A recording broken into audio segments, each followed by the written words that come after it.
আবার বিশ্বনবী বললেন, ইন খামাতিস সাআ ওয়া ফি ইয়াদি আহাদিকুম ফাসিলাতুন, তোমাদের কারো হাতে যদি একটা চারা বীজ থাকে, সে যদি দেখে কিয়ামত হতে শুরু করেছে, fine ইসতাতা An ইয়াগরিসাহা ক্বাবলা An তাকুমাস সাআ ফালইয়াগরিসহা,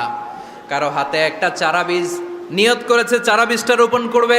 in the mean time দেখলো কিয়ামত হতে শুরু করেছে, বিশ্বনবী বললেন যদি তোমার সুযোগ থাকে কিয়ামত হওয়ার আগে চারা বীজটা রোপণ করে দাও। কথা বুঝতে পেরেছেন? আপনার হাতে একটা চারা বীজ, আপনি প্ল্যান করেছেন এই চারা বীজটা রোপণ করবেন, ইন দ্য মিন টাইম দেখলেন কি হওয়া শুরু হয়েছে, ইযা জুলজিলাতিল আরদু জিলজালাহা, দ্য বিগেস্ট আর্থকোয়েক,